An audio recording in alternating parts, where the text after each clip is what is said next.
I can't control God. It's a risk you take, you know? I can't control the wind or God. So then 5 seconds before. then I will call out the tour director. But I'm just saying that if the wind blows, there's nothing I can do about that. I can't control God. Talk to him.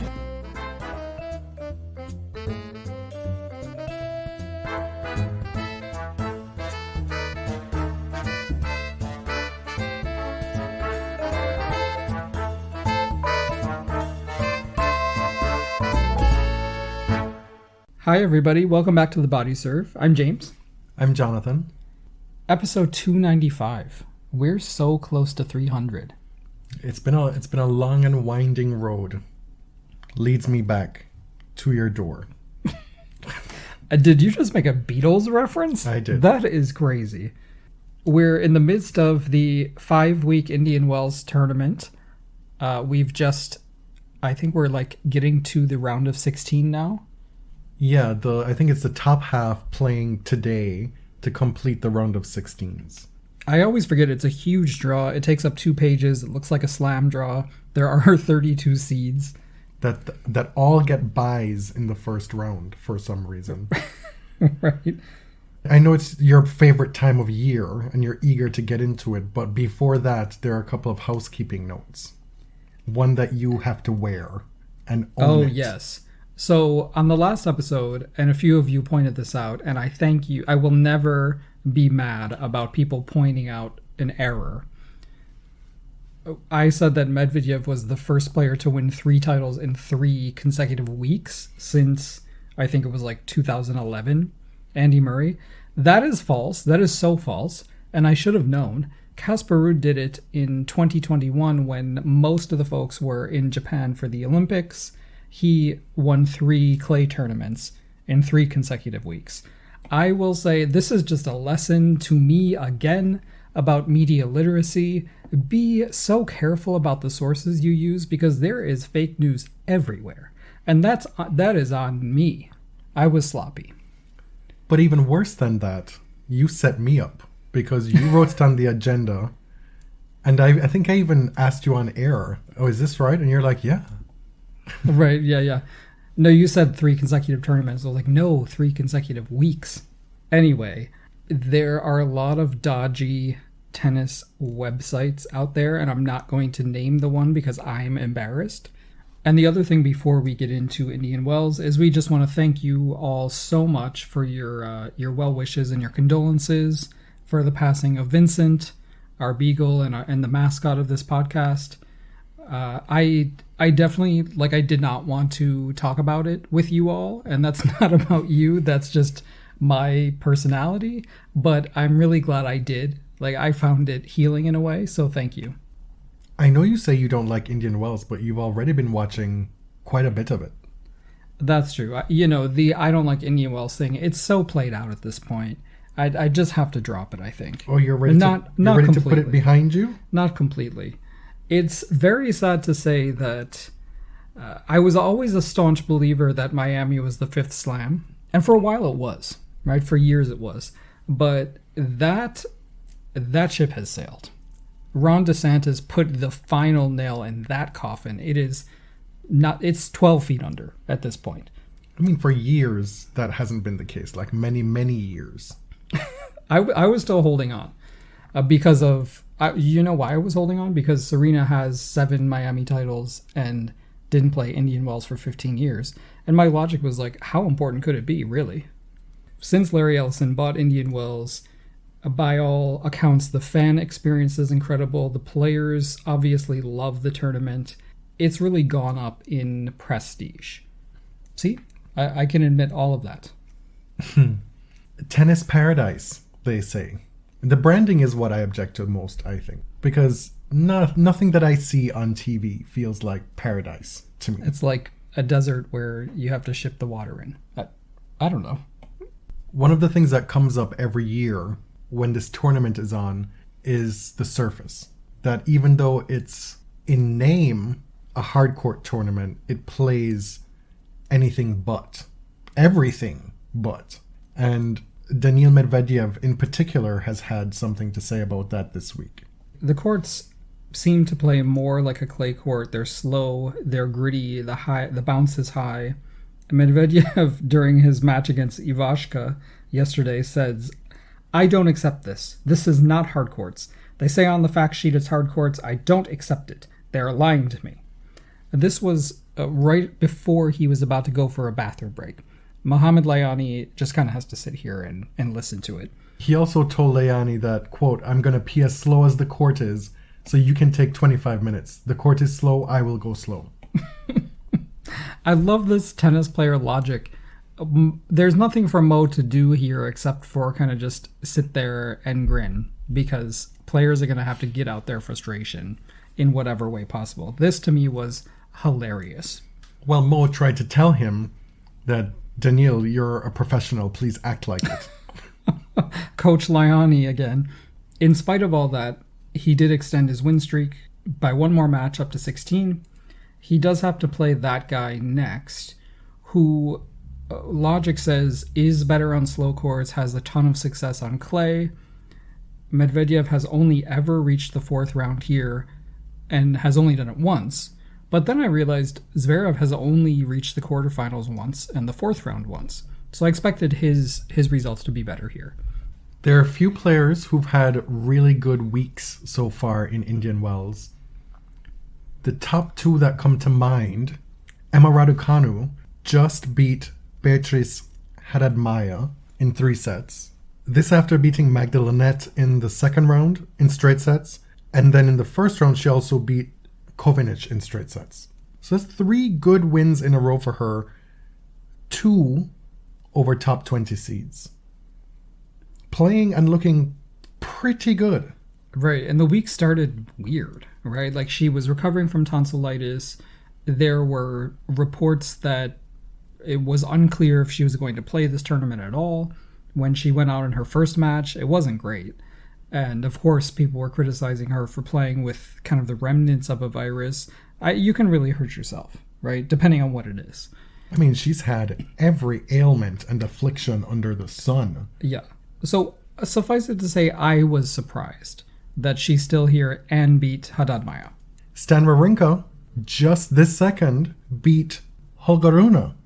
Oh, that's big. Okay, because Stan led in the second set and lost it. He was up 6-2 and big in the second set, and then big again in the tiebreak in the second set and lost, before hanging with Holger in the third set, serving from behind the entire third set and keeping up with him.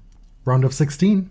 I picked Stan as one of the breakout players this year. Kind of a cheat pick, but... You picked a 36-year-old as the breakout player. 37, I think. Oh, okay. But he's playing top ball again, Stan.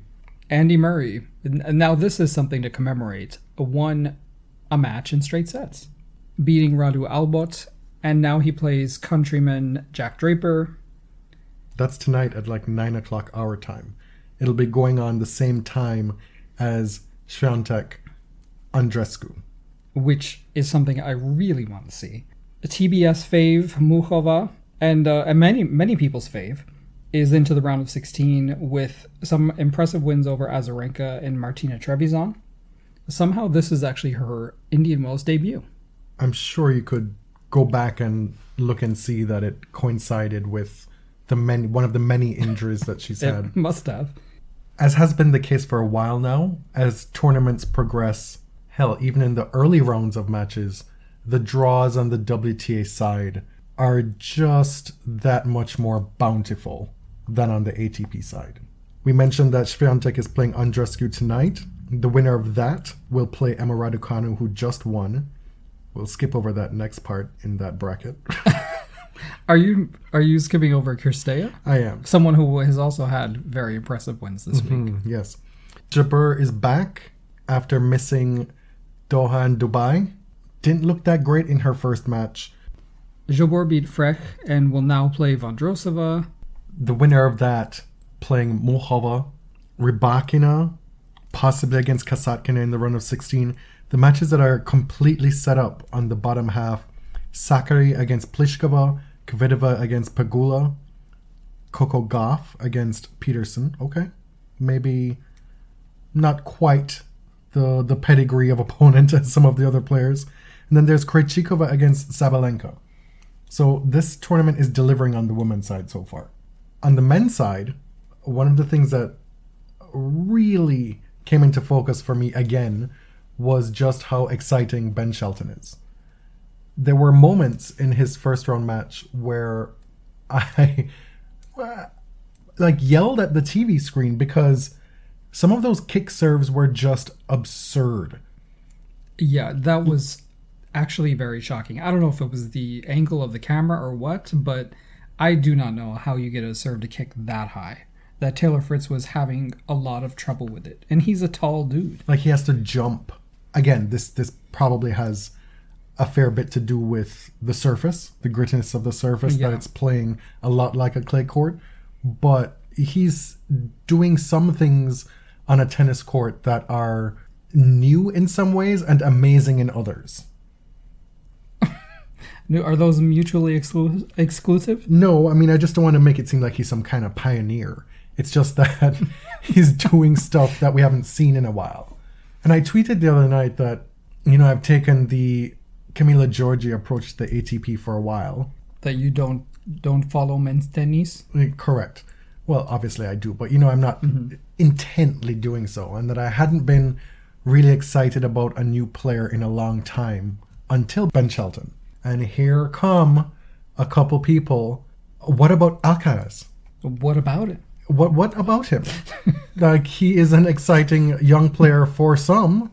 He just doesn't excite me. This is my level of excitement. I'm allowed to like and be impressed by whoever moves me. Like, it's just so bizarre to me. Like, yes, Carlos is number one, has been number one, has won a slam. He's 19. He's amazing. All those things. Does he do it for me? Currently, no. What is there else to talk about? I agree. I mean, you're excited by what excites you about a tennis player is hard to identify. It's very personal, and tennis clearly has told us that if you are not excited by Carlos, you are not watching. And I mean, yeah, Carlos is exciting and cool, and I'm glad he's there. I mean, I said on the last episode that the ATP kind of needs him for its survival, and I wasn't joking about that. But you just stand the players who you respond to. I'm sure these are some of the same people who would have had the same response instead of Alcaraz telling me about that guy a few years ago. So, whatever. Big news from the WTA this week.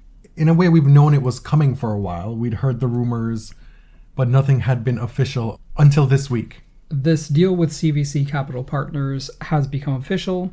This private equity group has made a $150 million investment, which will go to a new commercial subsidiary called WTA Ventures, which CVC will own a 20% stake in.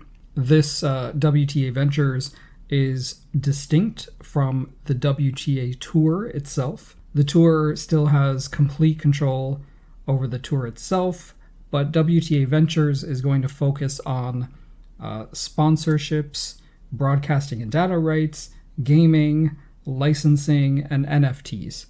The idea is WTA Ventures is going to try to find new ways of monetizing new revenue streams for the WTA. So it's not just a dump of cash into the WTA as it is today.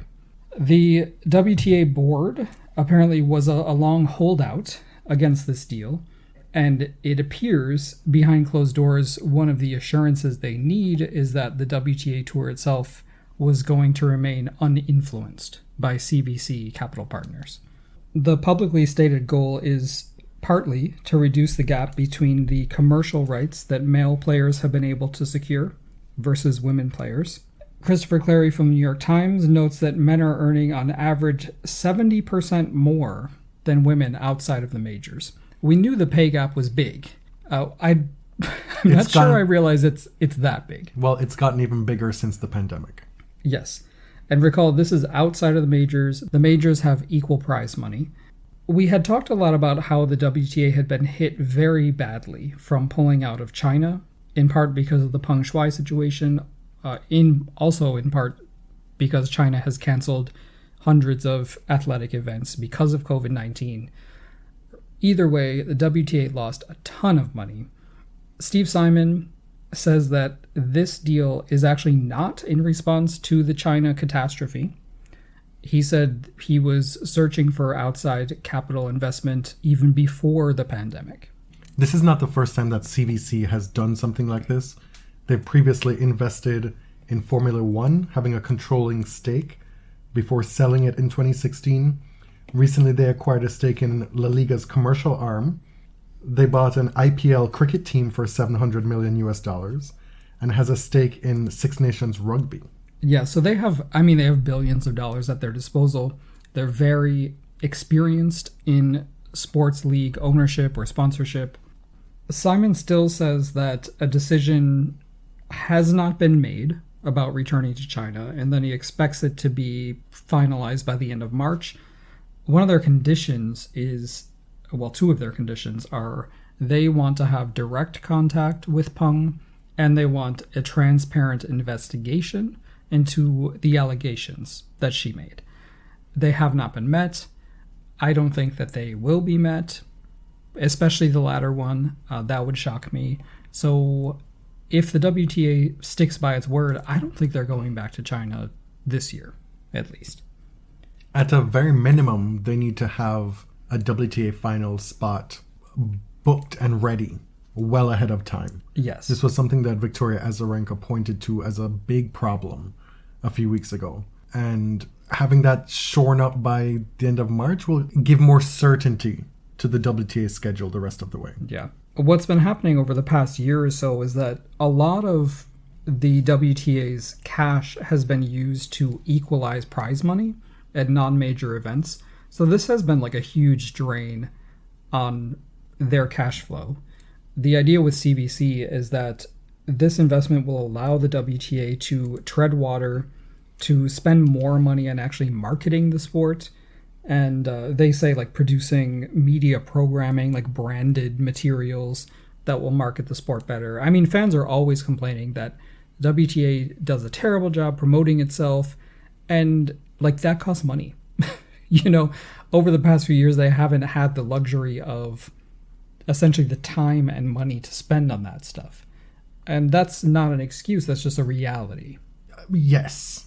That said, the WTA Twitter account, at the very least, has not been great. Right. We know, like, social media marketing is cheap because they don't pay those people very much. Yeah, there are certainly things they could have been doing. This CVC story happened this week, and it looked like a real boon for the WTA. Nice, great news, positive stuff, and then today. Yes. Today, this story circulated about Lesia Tsurenko relaying basically a narrative about a conversation she had with the head of the WTA, Steve Simon, where he allegedly said, you may have to play players who are in support of the Russian invasion of your country, and essentially you're just going to have to deal with it. Now, this was... That people are entitled to their opinions. Right. She also wanted, in certain spots on the calendar, to have the WTA maybe put up some of these Ukrainian players longer than they would be technically entitled to because they have nowhere to go. And that was not met with a yes. Well, again, this... Allegedly. I want to take a beat here because I've seen this reported so recklessly, some of them from major news outlets. This appeared as a first-person narrative in a Ukrainian sports outlet. It was picked up by Ubi Tennis, basically facsimiled. There was no reporting at all. There was no attempt to contact the people accused, which is Steve Simon, and people just ran with it. They saw Ubi Tennis' story and they're like, oh, well, I guess it happened. And this really, but Ubi this Tennis really bothers me. Should be a red flag rather than a white flag. That's what I thought. But the Tennis Podcast actually did what reporters do, and they reached out to Steve Simon and said, like, hey, did this happen? This person said this thing about you. This is journalism 101. This is 100. It's like pre-journalism. You know what I mean? This person said something about you. Did this happen? And if not, what happened? Those are the basics, guys. According to the tennis podcast on Twitter, they said the WTA responded to them saying, quote, "First and foremost, we acknowledge the emotions Lesia and all our Ukrainian athletes have and continue to manage during this very difficult period of time. We're witnessing an ongoing horrific war that continues to bring unforeseen circumstances with far-reaching consequences that are affecting the world, as well as the global WTA Tour and its members. The WTA has consistently reflected on our full support for Ukraine and strongly condemned the actions that have been brought forth by the Russian government. With this, a fundamental principle of the WTA remains, which is ensuring that individual athletes may participate in professional tennis events based on merit and without any form of discrimination, and not penalized due to the decisions made by the leadership of their country." And there was no way that the WTA was going to comment on a particular conversation that was had behind closed doors. Like, I did not expect that from Steve Simon's response. We've talked about giving understanding and empathy for Ukrainian tennis players, and I want to do that now. I just want there to be some diligence about how things are reported. Lesia's requests were not outrageous, right? That doesn't mean they're going to be granted. Mm-hmm. And I still don't, I don't know that anybody knows what the right answer is here. She said that all this has led to anxiety, which forced her to withdraw ahead of our match with, I believe, Sabalenka in Indian Wells. Yes. And she's had a lot of retirements and walkovers recently. And all of these stands on Twitter are like, oh, Donna was right. It's like, you're really using this shit to basically big up your fave? Like, please get a life. I hope to have some more clarity on this situation, this incident going forward. Hopefully Steve has further conversations with Lesia and others. Apparently there's a Ukrainian tennis player group chat that everybody in there knows about what happened with this conversation. Maybe they can work this out behind closed doors to the benefit of everybody involved. Yeah. But this response from the WTA harkens to what we saw last summer with Wimbledon and the banned players from Russia and Belarus, and the support from both tours of those players saying that it is their right as individual players to be able to play these tournaments. That's what I was getting from this. Mm-hmm. And then the tour stripped points of Wimbledon, and everybody was mad about that too. So, yeah. It's disappointing to see this type of stenography journalism going around, even among supposedly legitimate outlets in tennis. It highlights just the lack of real reporting. That's, reporting costs money, right? It needs to be invested in. For once, the tennis gods have smiled upon us and our recording schedule. We are in the middle of this agenda. I previously said that Stan just beat Holger, and now we have caught up with what actually happened at the end of that match. We just took a break and mercifully were sent the video of Holger and Stan at the net, and there was a handshake, whatever, and then Holger said something, and he said, "You got nothing to say now?" And then Stan is looking all like, huh? What do you want me to say? What do you want me to say? This is a callback to their last meeting when Stan allegedly gave him a lecture at net after Holger won that match. Holger essentially telling him that he needs to get his shit together and be more professional. Mm-hmm. Holger just cannot help himself, and he's not beating the whiny brat allegations anytime soon. This kind of trash talk is way more effective when you win, don't you think? Yeah, like you beat somebody, like, say something. You have something to say now? Say it. Say it with your whole chest. Well, it happened, after he lost to Rune at the French Open. I did just trademark, copyright, U.S. Patent Office, We-Gate, because Stan is a French speaker. That's O-U-I, We-Gate. Just in case anyone wants to use it. Like Taylor Swift, I own it. Well, that previous match was at the Paris Indoor Masters last year, where Holger beat him in a third set tiebreak. Mm. And then now, today, Stan flips the table, winning 7-5 in the third. I mean, the whole thing is just a complete mess. Yes. Like, you get alternating days of news about Holger Rune. I don't remember where it was from, tennis.com or Tennis Now interview with him, and you get, his psyche, how he gets up for matches, what he learns from losses, all this stuff. And you see him putting forth the elements of the roadmap toward being a champion, Mm-hmm. And then he takes himself down a notch or 20 with stuff like this. Well, I have no doubt that he will be a champion. Honestly, I think that a lot of the people that we venerate have really ugly personalities in real life. To be a sports champion, a lot of people are just selfish and kind of mean. You know what? Like, we don't know these people. We don't hang out with them. A lot of them. Do you think Jimmy Connors is like nice? Well, I think that story has already been written. Right. But these sort of ugly personality traits in real life lend themselves to being really effective in competition. Mm-hmm. So I think Holger is a very serious tennis player. Will I root for him? Probably not. And I think a lot of the people who root for him started doing so ironically. Last week I compared Stefanos to Martina Hingis. Holger is Martina Hingis. Yes. Like, that is the apt Absolutely. comparison.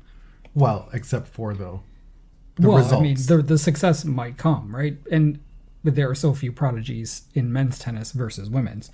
Well, if he's happy with the villain edit, he keeps giving it to himself, so...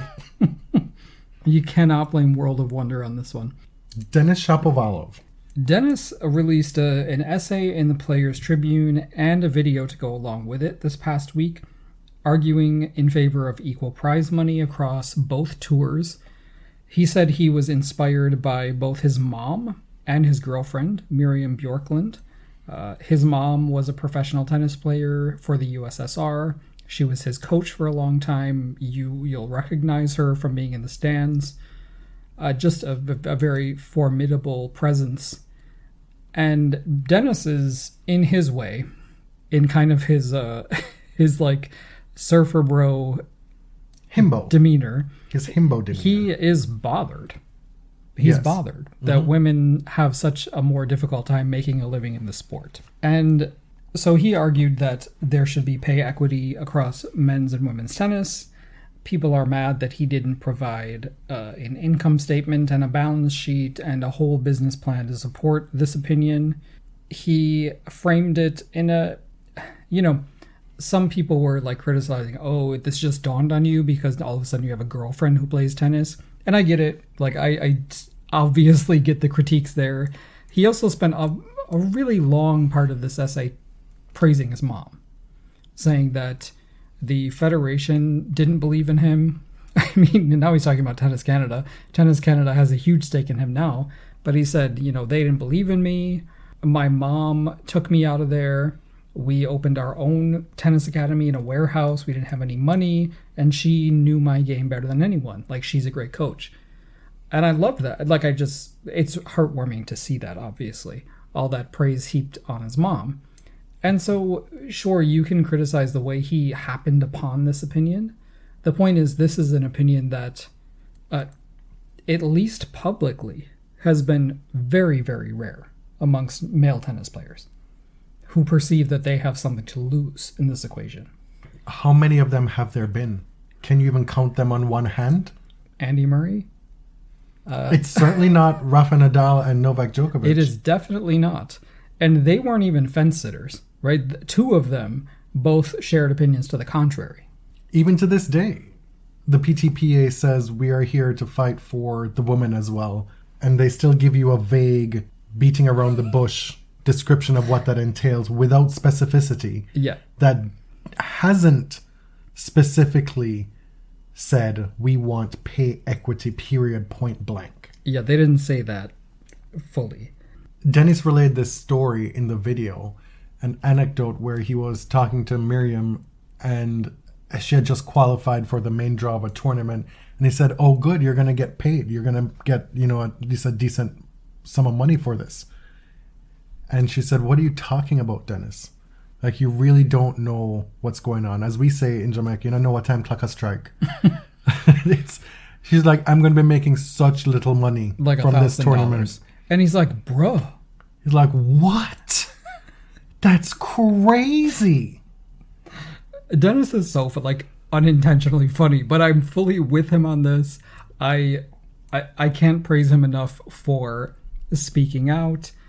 Ben Rothenberg said that you'd be surprised at the number of players who agree with Dennis, especially in North America. But who just haven't said it publicly. Where are they? Like, I believe him, but where are they? Why haven't they said anything? And that silence in of itself is telling. Right. So you support it, but you don't care enough to make your opinion public. Because, you're going to get tons of trolls. There were tons of amateur economists in the replies, of course. And we always hear, it's always like that we're just not smart enough. We can't keep up. You don't understand markets. It's not discrimination, it's just markets. It's crazy how when you're born and you're assigned the male sex at birth, that birth certificate comes with a master's in economics. Right, but even real economists want us to believe that economics is a science, that these rules are like the laws of physics or of chemistry, of chemical bonds. These are man-made creations, right? Like, a market is not something that exists outside of human intervention. And so we hear like, well, just look at it in an analytical way. There's not enough money to go around and the men earn more. Okay, but we're talking about markets.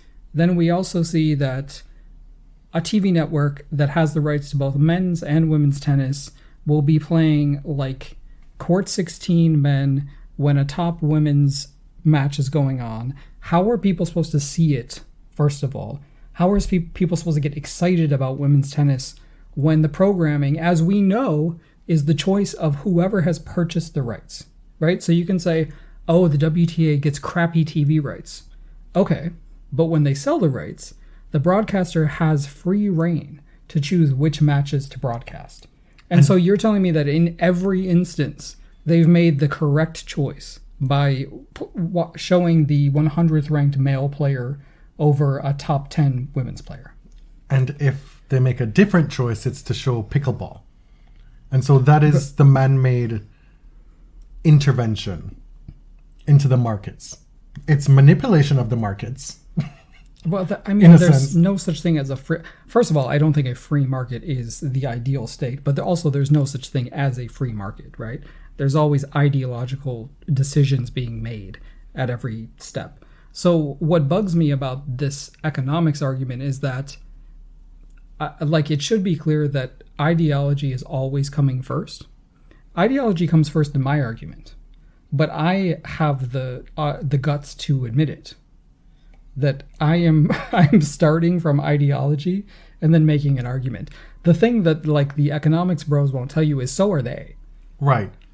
And a lot of these people aren't even invested in tennis, period. No. They're invested in the subjugation of women, period. Point Right. blank. It's like they sniffed on the wind that women were somehow getting a better deal. It's like, we're coming. We are coming with our capes on. The bat phone rang and the lights over Gotham lit up. But in all seriousness, the financial argument is a self-fulfilling prophecy, right? Because women's tennis, it doesn't have the eyeballs, it doesn't have the capital investment that men's does, and there are a lot of reasons for that. And some people don't want to look at all of the reasons for that. At the end of the day, if all things are equal, who's more popular? I don't know. And further, I'm not going to blame Dennis for who his coach is and what kind of views Peter Polansky holds, but it is kind of funny to me that Peter Polansky has shared views that are very anti-prize money. He's since made his Twitter private, but I remember a number of choice tweets over the years, one of which somebody screenshotted, thankfully. This was in response to a tweet from Ben Rothenberg in 2019. Polansky said, yes, let's make pay equal across the board. Why stop at men versus women? Challenger should have the same prize money as the slams. We are hitting the same yellow ball on the same court, so why not? Let's do it. Woo! That was all sarcastic, obviously. And the way that he made this argument, it was like, well, let's pay chickens the same amount of money if they play tennis. Like, it was the most ridiculous thing that he had ever heard, that men and women should be paid the same. He's been interviewed a bunch of times about, he did like the lucky loser slam. He made it into all 4 slams as a lucky loser. That's kind of like his claim to fame. He reached 110 as his highest ranking. He benefited from wildcards into the Canada Masters a number of times. If you're going to be like that, right? If you're going to say that's the most ridiculous thing you ever heard, then why are you entitled to the same proportion of prize money as someone like Novak Djokovic is? Who's coming to your match? Like, if you want to be like that, like Maria Sharapova said, why are we paying you what Maria Sharapova would make in a first round match? Because the interest is not there. Let's talk about the markets again. The markets are the markets when they benefit your position. And so, to your point, people are bringing the ideology to the argument and finding whatever haphazard reasons to support it afterward. Because even if you come at it with, oh, well, this particular tournament, the men definitely had higher viewership, that may not be the case next week. It may not be the case at the US Open next year. At every turn, you're putting that ideology first, because there is no concrete evidence to back that up at all times, at every turn, and have it be scientific. Right. Like, we're not obtuse here. We realize that the ATP is generating way more revenue right now. They have more money. The question is this a natural law? Like, is this just the natural state of things? Or is there a time when those barriers being removed, women's tennis generates the same or more amount of interest than men's? I was pleased with this development from Denis because I've had a very tough stretch with following his career. It's been insufferable for me to watch him play tennis. The inability to string together match wins, the petulance, the obnoxious behavior, the smashing of rackets, the cussing out umpires. This is somebody who has not matured on court at all, seemingly, in the last few years. And so to have this come out from him off court, I welcomed it. And then he played his first match at Indian Wells. At Indian Wells. Oh, Indian Wells. See, because it was the in tripped me up there. Mm-hmm. Yeah. And it was catastrophic. Yeah, I mean, he's someone who has so much talent, obviously. The decision to fire Jamie Delgado was surprising. That was reportedly in Rome, 2022, or after Rome. That was the same tournament where he told the crowd to shut the fuck up. Remember that? He was going through it then. And now he's with Peter Polansky. Like, I don't really get the logic. Delgado is a much more accomplished coach. He lost to Ugo Humbert in straight sets, 7-5, 6-4, and obliterated his racket on court. Hopefully he can get his shit together. Right, because there's so much going for him. And he loves animals. You know, he's doing like the animal adoption thing, like Davidovich Fokina. There are a few things going for him. Let's not get carried away. Anyway, I saw this today. I wanted to mention it. Just give a shout out to Sloane Stephens. The Sloane Stephens Foundation won an award from Sports Business Journal called the Celebration of Service Award. This is acknowledging the work that her foundation has been doing since 2013. It's located in Compton, California, and the foundation works with kids in certain target communities to provide educational support, physical fitness programs, tennis programs, mentorship, and their goal is to address poverty, health inequity, and the lack of educational opportunities among at-risk youth.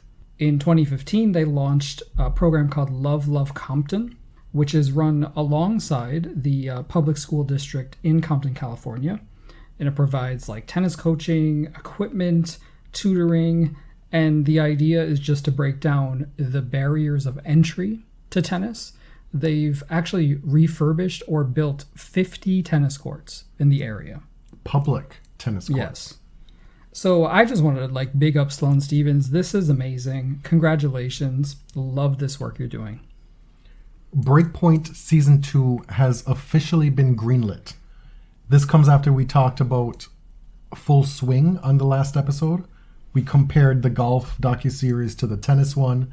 And now we find out, officially, we'd heard rumors, but we know now that season 2 will debut in 2024. If this upcoming season is better, if it gets more eyeballs on it, maybe this will become a every January there's new episodes kind of thing. I don't know. Yeah.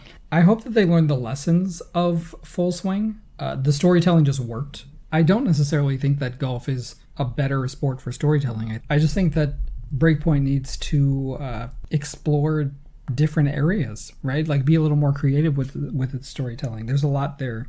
So this all led me to wonder, who are some of the players that you would like to see featured in a season 2? I don't really know, to be honest. I'll let you take this. Oh, you're just gonna cop out just like that? Yes.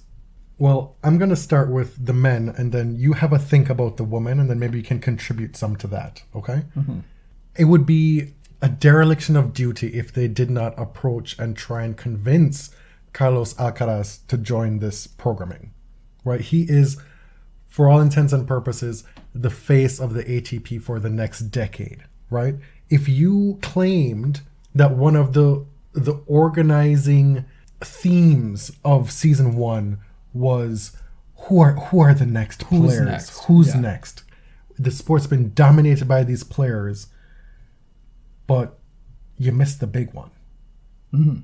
Can I interrupt for a second and say how difficult it's been to get like real reporting on this? Because the official press release said they will be covering Carlos Alcaraz's historic run to the US Open title. But that doesn't necessarily mean they are following him directly. They might be following someone else, but Carlos won the US Open. I totally forgot that another batch of episodes was coming. A big batch is coming. So maybe he will be featured heavily. Right, but they haven't committed either way. And they won't tell you who's coming next year either. Ben Shelton, no-brainer for me. You said no? Yes. No, totally. Medvedev, Rublev, Yibing Wu, Stan Wawrinka, Dominic Thiem. 2 veterans at different stages of their careers that have built-in narratives right there. Stan on one final push, Dominic coming back from the abyss of injury. Love it. Is that everybody? For the men. That was just off the top of my head. You know what I like that Full Swing did is they found like a losery golfer. Joel Damon? Yeah, but who was really good-natured, and there was nothing to dislike about the guy. It's just that he has an abundance of talent and hasn't maybe tapped into it and said, well, maybe I'm okay being a top 100 golfer. Are you saying they should get into Jack's shoe? No, but honestly, I don't know. That's an episode that really worked for me. And I don't know who that person is in tennis because it's not Nick Kyrgios. You know what I mean? Like, he's someone with an abundance of talent who is also just really nasty. Joel Damon, it was easy to root for him. On the women's side, Dasha Kasatkina, 100%. I was going to say that. The thing is, like, Netflix needs to pay Sofia Tartakova. Kasatkina in Rublev's documentary outsold. Mm-hmm. It was better than anything Netflix did. Get all the Lindas together. all of them. Lindas. you put all the Lindas in there, you'll get a story about at least one of them, if not cumulatively. I know you are, tired of the Raducanu noise, but you want to bring ice to tennis, you got the British market right there. Yeah, I mean, I personally would be skipping that one, but... And then maybe somebody like a Clara Towson. Mm-hmm. What about Serena Williams? Sir, be serious. I'm in such denial. Oh my God. It's Indian Wells, which means it's Lawanda time. It's Lawanda season. This has been such an interesting development. Tennis players are actually posing with Lawanda for clout. Like, she is the one with the cachet in this relationship. Tennis media is doing it. Yes. Everybody's doing it. Amazing. She's being interviewed with segments. I watched one today about how to secure a selfie. What are the steps? What are the technical steps? And she gave like 6 of them. I mean, she has been out here hustling for a long time. I'm not hustling to make money. No. Hustling to be a fan. Because she loves tennis and she just wanted to say hi to players. Luana is really, really sweet. Like, we got to meet her in Cincinnati before she was super famous. And not only is she out here seemingly at all the player practices, getting all the selfies, but she seems to be at all the matches too. Like, you're watching matches and there's Lawanda on the TV screen. How does she do it all? Well, I know, and now the cameras find her. That's true. Some ranking updates, some pretty big ones. Rafael Nadal will lose his top 10 streak. It has been confirmed. We don't know where he will rank at the end of Indian Wells, but by next Monday, his 912-week streak in the top 10 will come to an end. Dating back to 2005. It's the record by over 120 weeks, which was held by Jimmy Connors. It's a sad day for us, but he doesn't have a lot of points to defend before Roland Garros. He won't drop any points until May. And before the French Open rolls around, he only has 270 points to defend. So if he comes back and he plays okay, there's a good chance he comes back into the top 10. We have video now. We've seen video of him practicing again. So Rafa is coming. Another milestone, Iga Swiatek has become the 9th woman in WTA history to spend 50 consecutive weeks at number 1. It's a small club, what she's in right now. We have a couple of injury updates. One that we came across ourselves and then one that was asked of us. First, Annette Kontaveit. She had been dealing with back problems dating back to last year. She came back in February, but then had to shut it down again. She has degenerative problems to the discs in her lumbar spine. She's getting physio, but knows she will probably never be totally free of the injury again. I feel you. Yeah, definitely something you can relate to. Her ranking is now down to number 61. This is somebody who was up to number 2 at one point last year. Played that just incredible electric match with Serena Williams at the US Open that I was present for.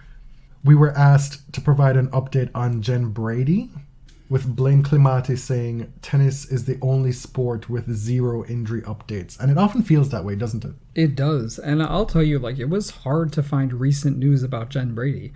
She was a Grand Slam finalist not very long ago, a Grand Slam semifinalist in the major before that, somebody who was promising to become a really important player on tour, and she just disappeared.